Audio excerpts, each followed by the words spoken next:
सुप्रभात बच्चों। कल की कक्षा में हमने जहाँ तक पढ़ा था उसके आगे का पाठ हम आज पढ़ेंगे। लखन कहा हँसि हमरे जाना, सुनहु देव सब धनुष समाना। का छति लाभ जून धनु तोरे, देखा राम नयन के भोरे। छुअत टूट रघुपति न दोषु, मुनि बिनु काज करिय कत रेसु। बोले चितय परसु की ओरा, रे सठ सुने सुभाव न मोरा। बालक बोली बधो नहीं तो हूँ, केवल मुनि जड़ जानत मोही। बाल ब्रह्मचारी अति कोही, विश्व विदित क्षत्रिय कुल दोही। भुज बल भूमि भूप बिनु कीन्ही, विपुल बार मही देवन दीन्ही। सहस बाहु भुज छेद निहारा, परसु विलोक महीप कुमारा। मातु पितहि जनि सोचवस, करसी महिष किशोर। गर्भन के अर्भक दलन, परसु मोर अति घूर। ये कल बात हुई थी कि जब शिव का धनुष टूटा, सीता के स्वयंवर में राम के द्वारा शिव का धनुष टूट गया, तो उसकी ध्वनि सुनकर परशुराम जी आए। वहाँ पर आकर उन्होंने कारण पूछा तो कुछ राजाओं ने, जनक ने ये बताया कि यही यही शर्त रखी थी हमें और ऐसे ही धनुष टूट गया। अब लक्ष्मण से परशुराम का वार्तालाप हो रहा है और लक्ष्मण ने इसके पहले वाले बंद में आपने पढ़ा था कि लक्ष्मण परशुराम से कहते हैं कि हे मुनि, आप तो व्यर्थ में क्रोध कर रहे हैं, क्योंकि बचपन में तो हमने ना जाने कितनी धनुष तोड़ी है, फिर इस धनुष में ऐसा क्या था। परशुराम बड़े क्रोधित होते हैं आवाज सुनकर और कहते हैं कि तुम्हें शिव की धनुष में और अन्य धनुष में कोई अंतर नहीं दिख रहा है। फिर लक्ष्मण उनकी बातों का उत्तर देते हैं और यहीं से यह बात शुरू हो रही है कि लखन कहा हंसी हमरे जाना। हंसी मतलब हंसकर, हमरे मतलब हमारे, जाना मतलब जानकारी में। सुनहु देव सब धनुष समाना। लक्ष्मण ने हंसकर परशुराम का उत्तर देते हुए कहा कि हे देव, हमारी जानकारी में तो सभी धनुष समान होते हैं। सुनहु देव माने हे देव सुनो। हंसकर के लक्ष्मण ने क्या कहा कि हे देव सुनो, हमारी जानकारी में तो हर धनुष बराबर है। आगे क्या कहते हैं कि का क्षति लाभ जून धन तोरे। जून का अर्थ होता है जीर्ण, अर्थात पुराना, है ना। क्षति मतलब नुकसान, लाभ मतलब लाभ। क्या कहना चाह रहे हैं कि का क्षति लाभ जून धन तोरे। भाई पुराने धनुष के टूट जाने में, पुराने धनुष के तोड़ने में क्या लाभ और क्या हानि हो सकती है ना। उनके कहने का मतलब कि ये पुराना धनुष था, इसके टूट जाने से और ना टूटने से कोई फर्क तो पड़ने वाला नहीं था, उपयोगी नहीं था। ये कहना चाहते हैं कि पुराना धनुष टूटने में क्या लाभ और क्या नुकसान हो सकता है। देखा राम नयन के भोरे। और आगे क्या कह रहे हैं कि नयन का अर्थ यहाँ पर है नए से। नयन संभवतः भूल से छपा होगा, लेकिन रामचरितमानस में नए शब्द का प्रयोग किया गया है। तो ये कहना चाहते हैं कि राम ने इस धनुष को जब देखा तो उन्हें ये लगा कि ये धनुष नया है। नए के भ्रम में राम ने इस धनुष को देखा था। जैसे कोई पुरानी चीज हो और आप उसे नया समझ कर उठाइए, और वो पुरानी हो इसलिए नया समझ के उठाने पर वो टूट जाए। तो यही कहना चाहते हैं कि रामचंद्र जी नए के भ्रम में उसे उठा लिए। छुअत टूट रघुपत ही न दोषु। छुअत मतलब, और जब उठाया तो छुअत मतलब छूते ही टूट गया, छूते ही यह धनुष टूट गई। इसमें रघुपति का अर्थात राम का कोई दोष नहीं है। मुनि बिन काज करिए कत दोषु। हे मुनि, आप बिना काज के माने व्यर्थ में ही करिए कत रोषु। कत माने क्यों कर रहे हैं, रोष अर्थात क्रोध। हे मुनि, जो भी हुआ उसमें राम का कोई दोष नहीं, क्योंकि राम ने इसे क्या किया, नए के भ्रम में देखा और छूते ही यह टूट गया। इसमें राम का कोई दोष नहीं है। हे मुनि, आप व्यर्थ में क्रोध क्यों कर रहे हैं। बोले चितय परसु की ओरा, रे सठी सुने स्वभाव ना मोरा। फिर क्या हुआ, ये परशुराम जी क्या किए, अपने जब लक्ष्मण की ये बातें उन्होंने सुनी तो परशुराम जी फरसे की ओर देखते हुए, है ना, बोले चिते परस की ओर। परस मतलब फरसे की ओर देखते हुए क्या बोले कि रे सठ, हे मूर्ख, सुने हूं स्वभावना मोरा, तुमने मेरा स्वभाव नहीं सुना है। क्या बोला? अपने परसे की ओर देखते हुए परशुराम ने बोला कि हे मूर्ख, लक्ष्मण से बोला हे मूर्ख, सुने हैं स्वभावना मोरा, तुमने मेरा स्वभाव नहीं सुना है, मतलब तुम मेरे स्वभाव से परिचित नहीं हो।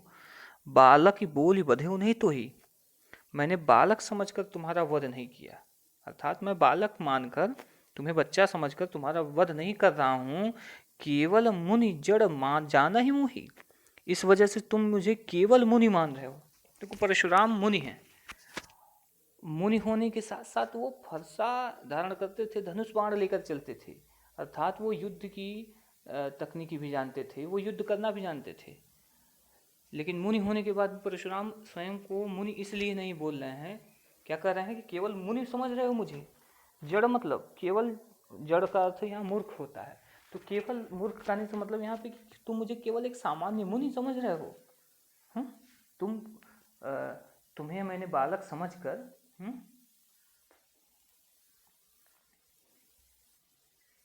तुम्हें बालक समझकर मैंने तुम्हारा वध नहीं किया, तुम्हें मारा नहीं, तो क्या तुम मुझे केवल मुनि, केवल सामान्य मुनि समझ रहे हो? बाल ब्रह्मचारी अति कोही, अब अपने बारे में बता रहे हैं परशुराम कि मैं बाल ब्रह्मचारी हूँ और बहुत ही क्रोधी हूँ। विश्व विदित, विश्व विदित मतलब सारा संसार जानता है, क्या जानता है? विश्व में यह विदित है, मतलब विश्व में ये सब कुछ बातें फैल चुकी हैं, सारा विश्व जानता है कि क्षत्रिय कुल द्रोही, मैं क्षत्रिय वंश का विद्रोही हूँ, अर्थात क्षत्रिय वंश का पुराना शत्रु हूँ। भुज बल भूमि भूप बिनु कीन्ही, मैंने अपनी भुजाओं के बल से इस पूरी पृथ्वी को, भूमि को, भूप बिनु मैंने राजा के बिना बना दिया है, अर्थात मैंने इस पूरी पृथ्वी से राजा का अस्तित्व मिटा, मैं इस पूरी पृथ्वी से राजाओं का अस्तित्व मिटा चुका हूँ। विपुल बार मई देवन दीनी, कई बार मैंने इस भूमि को जीत कर, राजाओं को मार कर, उस राज्य को, महिदेवन मतलब ब्राह्मण को, दीनी मतलब दान कर दिया है। ठीक है ना? देखिए ये परशुराम के बारे में ये कथा चलती है। जैसे ये अगली बार, अगली लाइन देख भी सकते हैं आप, लिखा हुआ है सहस बाहु भुज छेद निहारा। सहस बाहु, कल की कक्षा में भी ये शब्द आया था।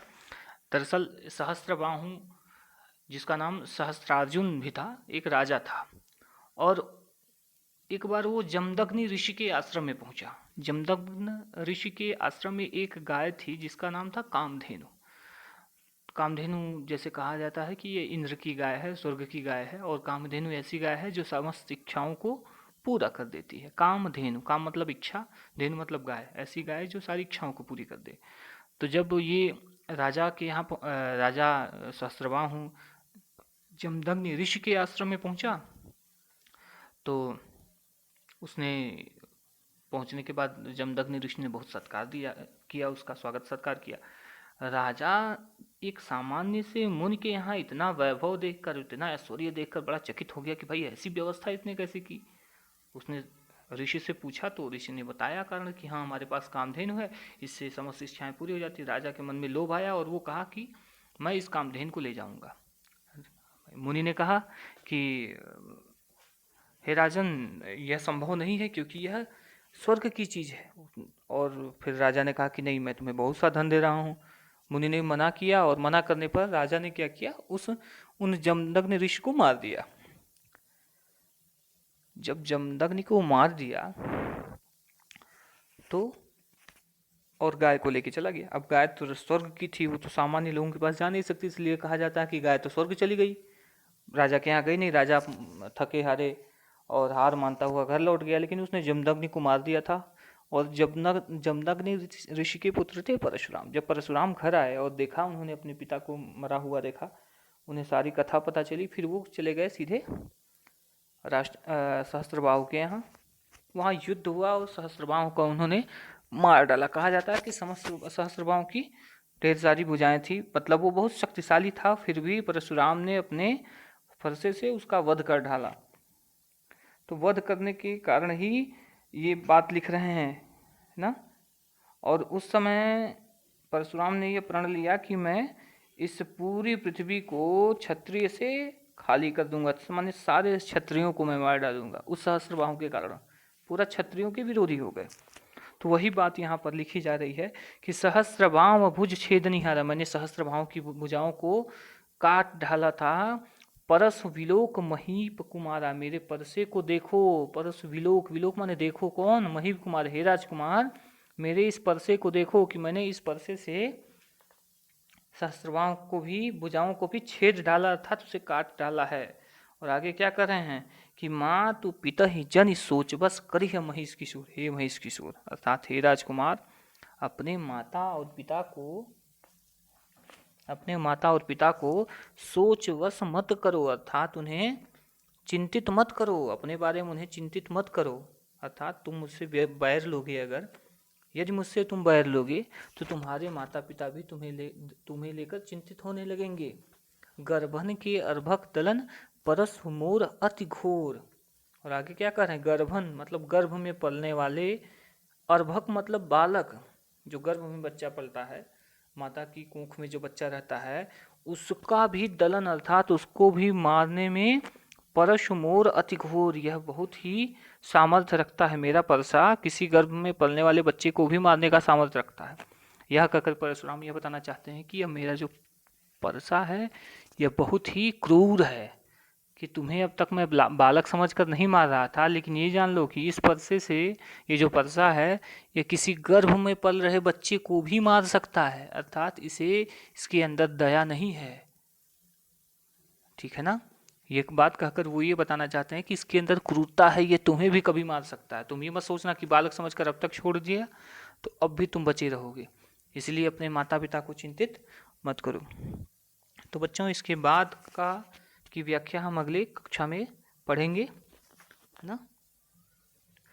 और आप लोग गृह कार्य वगैरह मैं दे दूंगा, उसको कर लीजिएगा। धन्यवाद।